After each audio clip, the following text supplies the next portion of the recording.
This is coffee number 5. I'm your host, Lara Schmoisman. Hi there, welcome back to coffee number 5. Today, we're going to be talking about a little bit of everything. And I know a lot of people, you know that right now. And so I love to have open conversations and to bring you experiences that really can tell you the story that not everything is perfect. Not every company is perfect. Every company goes through challenges and learning processes, but also as we have a company, we need to pivot many times. Like we need to pivot in our marketing strategies, and not because we are doing something that is wrong. Maybe an algorithm change, and we need to understand what's going on and make changes. So today I brought to you someone super special, Corey Weiss. So welcome, Corey. Thank you, Laura. Good to be here. Okay, I mean, Corey, you have an incredible trajectory. You're like me. You were everywhere. You were like in entertainment industry. You were at the beginnings of the digital era. You work like with Yahoo. You work in the film industry and television industry. You work also as one of the founders of Ipsy. And I know that I'm forgetting a lot of things in the middle. So tell us a little more that how you started this career. I mean, what's your background that it took you all over these places? Yeah, thank you. I like to say that often in our careers professionally that it's hard work and a little bit of luck. So I am born and raised in Southern California, and naturally a lot of people migrated towards the entertainment industry, being that it was in our backyards. So out of college, I went to UC Santa Barbara. Mm-hmm. I started my career at Disney, and I worked in home entertainment doing marketing, promotions, and PR. And I worked hard, and they used to joke at Disney that if you didn't show up on Saturday, don't bother showing up on Sunday. So it definitely was a lot of hard work went in, but there was a little bit of luck too, because as I started my career, the internet started popping up, and there was opportunities to build some of the early websites for Disney, and Mm-hmm. that's exactly what I did. I identified an opportunity to at that time jump into what was known as new media, which now we call digital media. Yeah, But and I I remember worked, those days. yeah, Mhm. dates us a little bit, but it was a little bit of luck to be at Disney at that time. And I worked on live action films, and I built one of the early websites for Disney for Miramax actually. And it was called Miramax Cafe. And it Okay, really was let's remember that back then we didn't have the technology that we have today. And it wasn't that easy to make a website like let's plug and play. right. Yes, things were a lot different. In fact, when I first started with websites, it was on America Online, or AOL, Of and course. which now is a bit irrelevant, but we that's where the early websites were, and it did take a lot of work. And the other thing that were really big back then were chat rooms and chats, and it was an Mhm. opportunity to leverage these new platforms and bring celebrities on to talk about films. So that's where I really rolled up my sleeves and got involved with digital media, building Mhm. some of those early websites. And it positioned me well for that first dot-com boom that happened when broadband was becoming ubiquitous and more of these tools, as you referenced, were available to people. Yeah. So at that point on, the focus of my career was the intersection of entertainment and digital media. And also, let's remember that back then was the beginning of the internet. So we didn't have the communications that we had today, and the ways for the customer to be involved in the narrative. Right, right. It was not, it was more, it was one to many, but it wasn't as engaging and interactive as it is today. Absolutely. So where did you go from there? How did you end up in the beauty industry? Yeah, so winding up in the beauty industry was a bit serendipitous. So I made my way up the ladder at the studios. I worked at Disney, then I went to Paramount again with a focus on digital media. And in 1999, when the first real dot-com boom happened, as they refer to it, I was recruited out of Paramount by someone who at the time was the president of Paramount Digital Entertainment, and he Mhm. was starting a new website. It was called Wirebreak Entertainment, and we did short digital shows and films for Gen X males. And it was all lean forward interactive content. And we were very much ahead of our time. In fact, we were so far ahead of our time that the broadband footprint wasn't big enough that we had the company ultimately didn't make it because there also was a bubble that burst, and everyone took a step back in digital media. And then I went to from there I went to Sony It Pictures. was a very interesting time because we were like our heads was ahead. We knew what was coming, but the technology wasn't there. Exactly, exactly. And my career really has been predicated on innovation and disruption and trying Mhm. to do things different and go into territories where people have not yet gone. So I went from the studios, I participated in a 5 studio JV called Movie Link. I was part of the founding team there. And that was the entertainment industry trying to avoid having happened to them what happened to the music industry with Napster. They wanted to Yeah. try piracy and did that for a while. I went agency side. And actually, when I was on the agency side, I ran non-traditional media for an ad agency. And at that time, a woman by the name of Michelle Phan, who was one of the pioneers in beauty, approached me with her manager and said, I'm launching videos on YouTube, and within 24 hours, I'm getting 1 million views. What do I do? So I helped Michelle Phan monetize her content in the early days. So via my relationships with brands and agencies, I helped her really be one of the pioneers in sponsored content. So I did that. I went from the ad agency to Yahoo, where I ran global consumer marketing for entertainment, sports, and video. And at that time, Michelle came back to me and said, somebody approached me about creating a business around my YouTube channel. Will you talk to them? I went and spoke with the person who at that time was one of the founders, as well as the CEO of Ipsy, which at the time was called MyGlam. And I was recruited to join along with Michelle to build what became the world's largest beauty subscription service, as well as community, and the rest was history. MyGlam became Ipsy.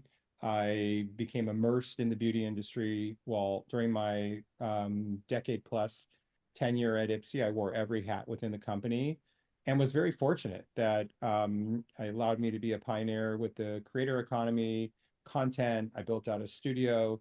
I did quite a bit, but most That's importantly, amazing. And yeah, it's an incredible journey. And I'm fascinated by the success of Ipsy, which I at some point I was subscribed to. And but I found that I cannot have any more. It wasn't the time that you can choose really what you want. And right, there's only so many eyeshadows that I can have because I don't use eyeshadows. right. And I don't know Well, why there you're were so many coming back then. Well, I don't want to jump around too much, but that what you just said is the exact reason why ultimately I left Ipsy and started my new venture, 213 Deli. It basically taking the learnings and findings from Ipsy and applying it to a new way to discover and purchase beauty products. Okay, we're gonna get back to that in a minute, Okay. but let's go to the early days of Ipsy. What was that value proposition that was told to you that you say, okay, this is gonna be big.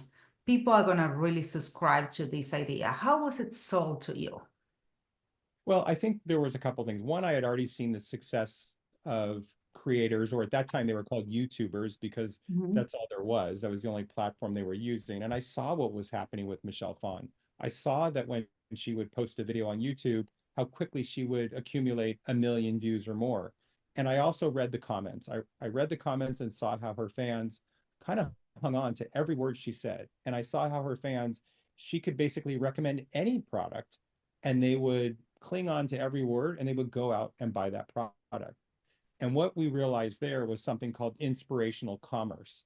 So watching someone like Michelle Phan, who had influence and someone that could make recommendations, could really impact the products that people purchased. And that's really where the whole creator economy and this whole creator movement started and really created Ipsy as a creator first organization. So But they let were at me ask you a question with that. Because sure. how that a model like Ipsy works with the brands to make it affordable for the client, because we have a lot of people that are brand owners that are listening to the podcast and they say, I want to be an Ipsy. It's Right, easy for every brand because the numbers are big. That right.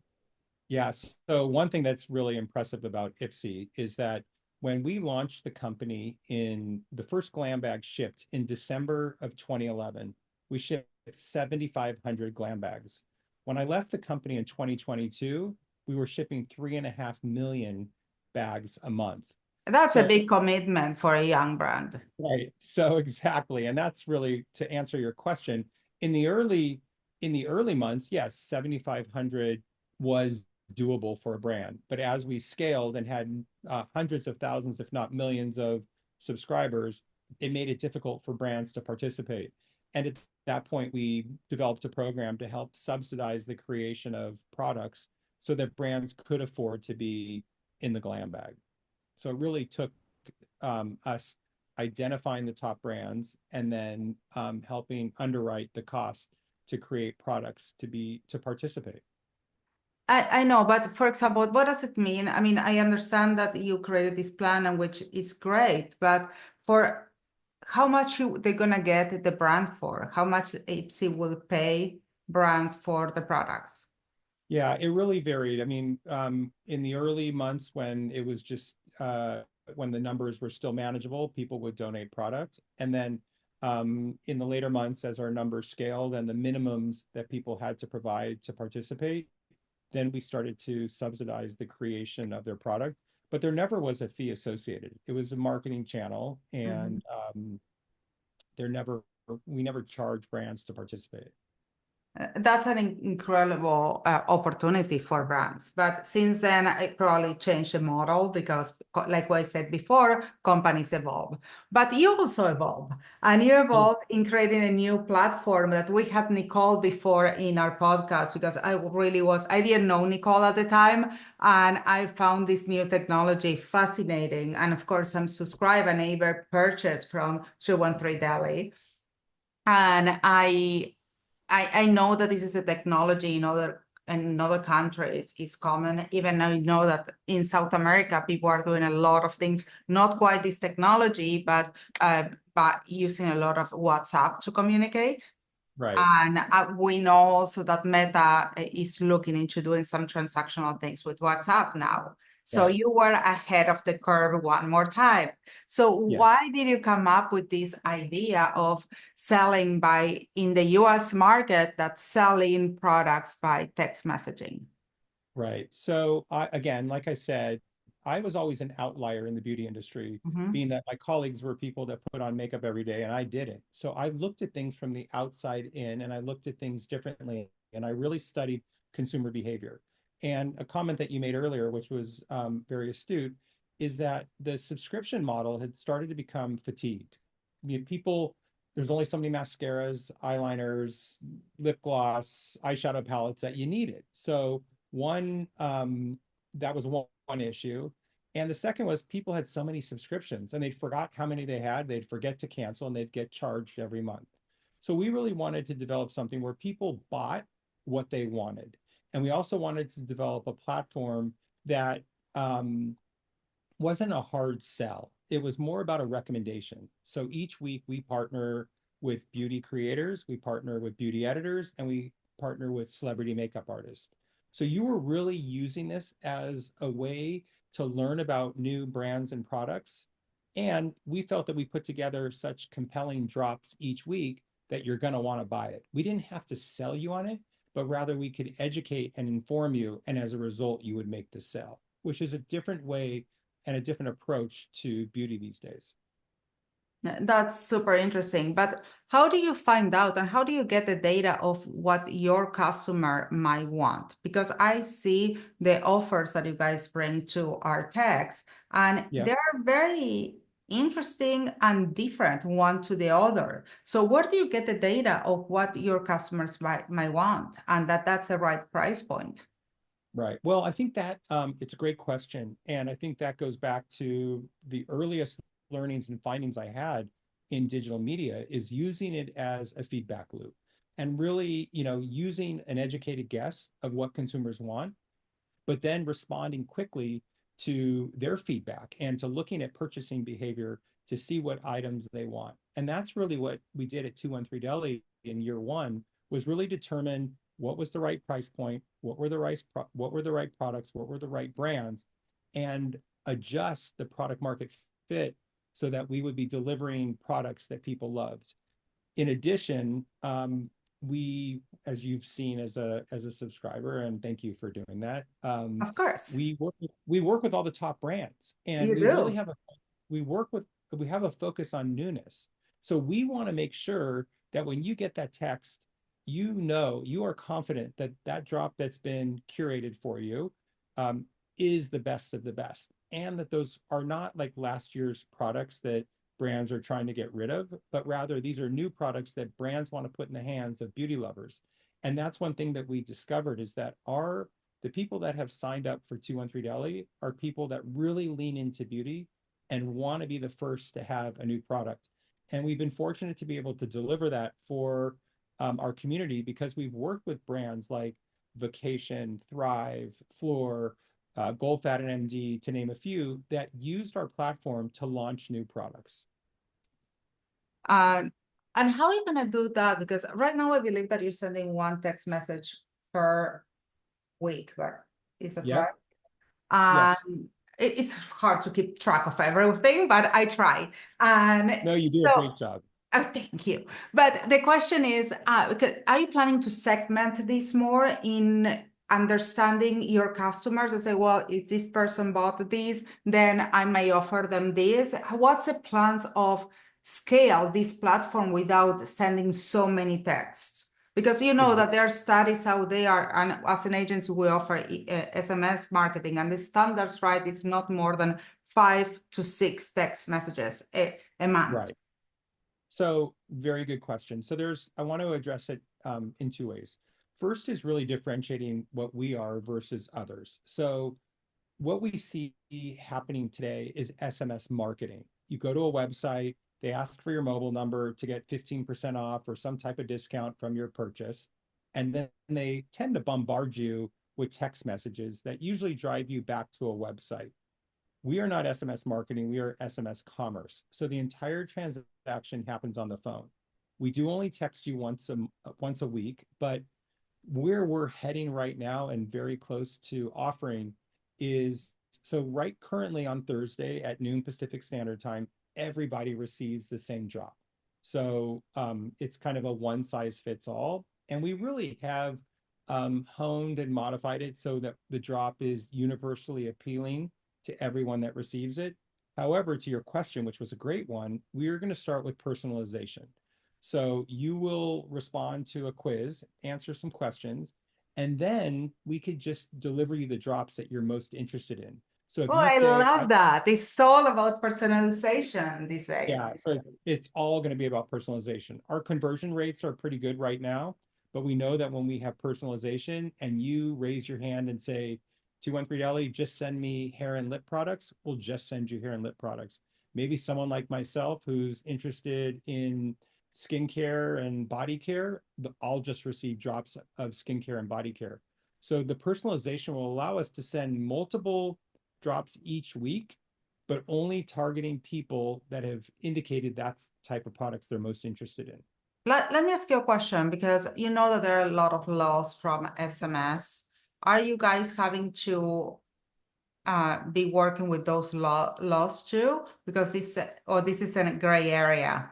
No, it's the FTC, FCC, you're not messing around with. So we Okay. adhere to those laws. It's very strict, and it quite possibly more strict than email. And the It challenge is, is very strict, and yeah, depends of for you out there that you probably if you have a company or a brand that you send SMS, you need to be very careful, because yes. these laws are no joke, So and the it interest varies from state to state.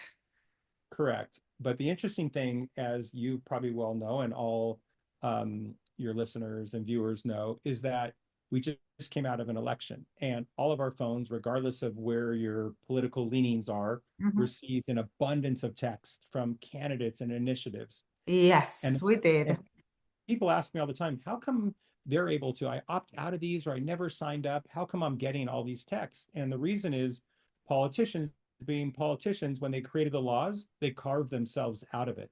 So you might sign up for one text message from a particular party, and they can share those lists with other people from the same party. And that's why our phones are getting blown up. And that's actually created a challenge for 213 Deli, because there's a lot of noise out there now, and we need to break through the It noise. happened to every brand, and I can tell you, looking at the algorithms and the analytics of the last month, it in SMS it suffered for everyone because people had Yeah. too much. Yeah. So it has been a challenge, but the way that we are combating that and making sure that we still have an open rate of, SMS in the early days, when we first launched the company, had a 98% open rate, and 95% of those text messages were read within 3 minutes of receiving them. That data is a little bit different right now, but the reason why we're confident that people are opening up our texts and opening them up quickly are two reasons. One, we've built trust, and people trust that when they get that text from 213 Deli, they know that not only is there something good in there, but usually there's a special offer or gift with purchase that they're going to want to get. Absolutely. Secondly, it's a drop model. So our drops are limited, and it's a bit of an impulse purchase, because if you don't act quickly, there's a good chance that that drop will sell out before you get a chance to reply to the text. Having using the technology, I learned two things. First of all, it's really easy to use and it's well done. It's very intuitive, but also I understand that you might have a challenge in hand that is explaining people how to use this technology, because you Yeah, do have to put your credit card like the first time. correct. So you're spot on there. So when you're a first mover in a category, you bear the burden of educating people on how that category works. So SMS commerce still is relatively new, and it does require educating consumers how it works. As you said, the first time you make a purchase, you do need to enter your credit card. And one thing we do is that when you sign up for 213 Deli, we welcome you. And then we always offer you a welcome offer where you get a what we call a loss leader, but a drastically reduced item price. The price is drastically reduced as an incentive or motivation to sign up.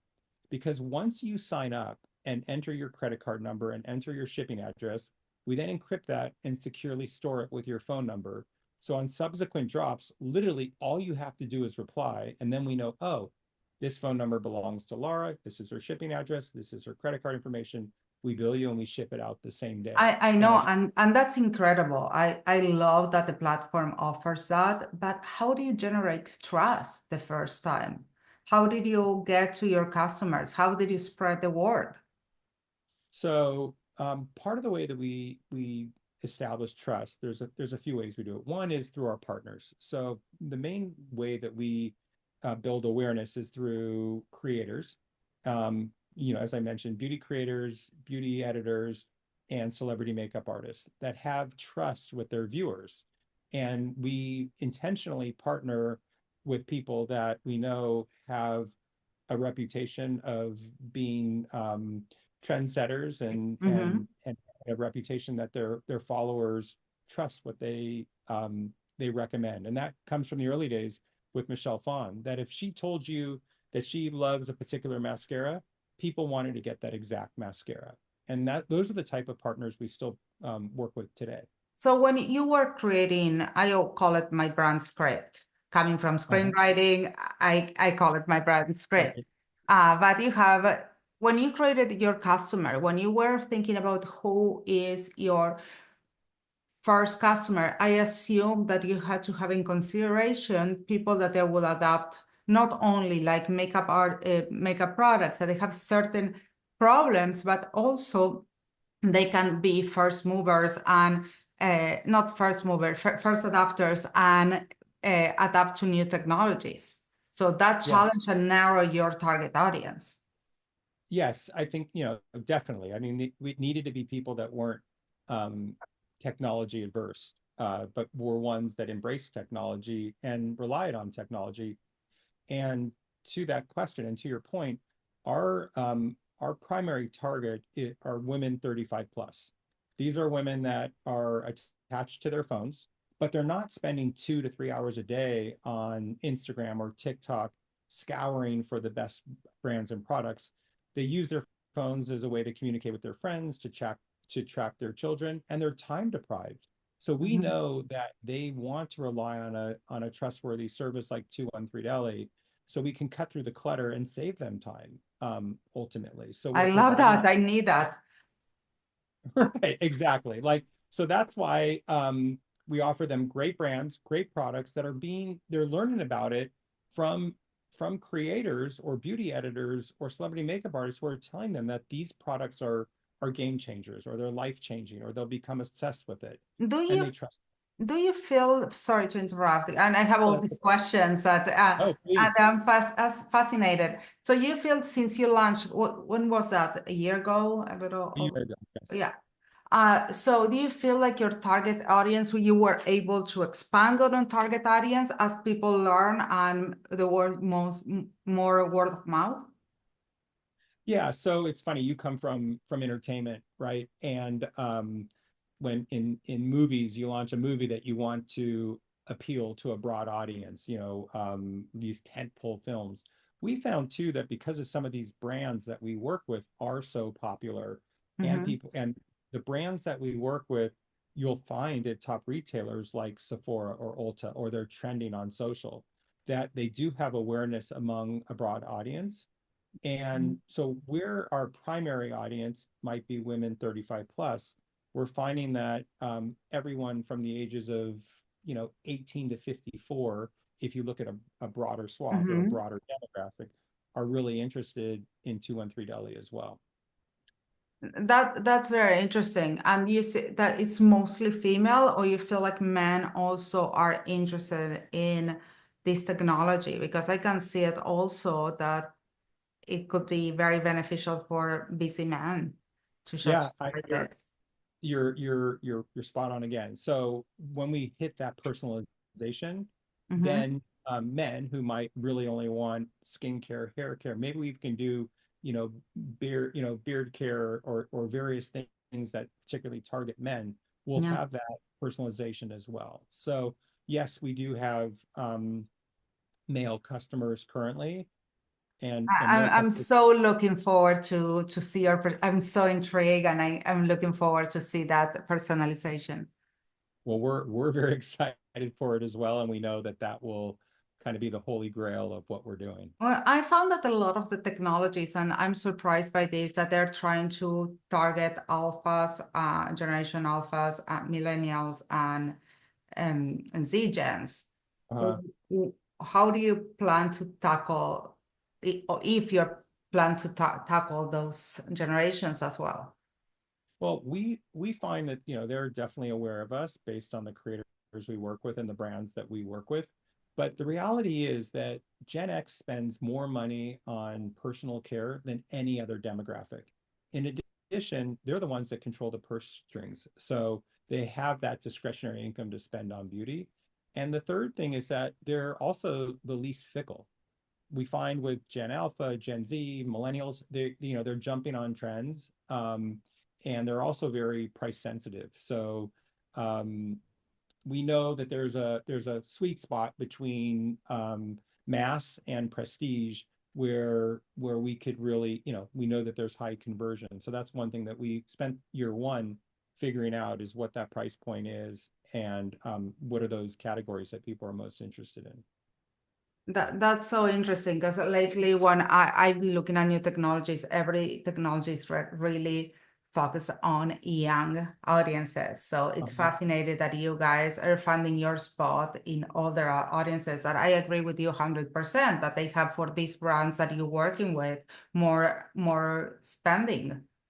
Right. Yeah, it's interesting. I mean, I definitely think that Gen X is a demographic that's overlooked by brands. There's like a ton of focus currently on, Gen Alpha, Gen Z millennials, or younger millennials. We Yeah. actually kind of the older millennials as well Yeah. as Gen X.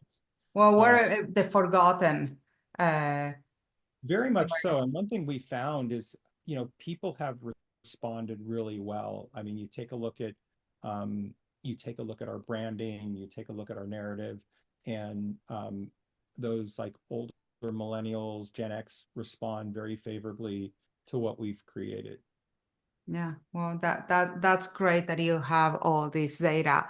And so how do you got on this brand awareness? You guys in the early stages, did you work creating ads and targeting the right target audience, or is only you use influencers and your partners? Yeah. So one thing that's important to note, I mean, you mentioned her name earlier. I have two partners in the business. One is Nicole Collins, who was also on the founding team of Ipsy with me, and the other is Jules Campesano, who also was a colleague at Ipsy. And we really pride ourselves on our reputation and our network. And we've, put a lot of time and energy into the relationships that we establish. So when we launched, people were very excited for us and very curious to see what we were building. And as a result, they really became almost like ambassadors for our brand and helped spread the word amongst their communities as well. So word of mouth and leveraging our networks was a big focus in the early months when we launched. And this teach you guys another lesson that why in any industry you never burn bridges, and Yeah, you play well with others, and then you're gonna have a supporting community. yeah, I think it's unfortunately way overlooked because often people will step on the backs of others to climb to the top. But in my early days when I was at Disney, there was a Samuel Jackson quote that said, "Watch whose feet you step on today because you might be kissing their butt tomorrow." And it's so true. So true. It's a very small industry and it's very cyclical, and you don't know who that person that's sitting next to you, you don't know where they're going to be in 2 to 3 years or when you're going to need their help to collaborate or partner. And that's why I just think it pays to always put your best self forward and always be kind to people, because Absolutely. what goes around comes around. And one thing about myself, Nicole, and Jules is that we always pay it forward. And when we work with someone, it's not about what can you do for us, it's also about what can we do for you. Like, how Yeah. can we help? How is this a two-way street? And that's really important. Absolutely. It's about supporting each other. And I think that I love this to finish this podcast. And again, like you said, the beauty industry is a beautiful industry that a lot want to come in Right. and learn from it, but just go slow, get your feet wet, get to know people, talk to people, because at the end of the day, the lessons that you learn from others and the relationships you have, that's where it's going to let you grow. 100%. Okay, well, Corey, thank you so much for having coffee with me today. Thank you for having me. It's a pleasure. Next time we need to have one in real life. I would love that. Okay, and to you guys, I will see you next week with more coffee number 5. Find everything you need at laraschmoisman.com or in the episode notes right below. Don't forget to subscribe. It was so good to have you here today. See you next time. Catch you on the flip side. Ciao, ciao.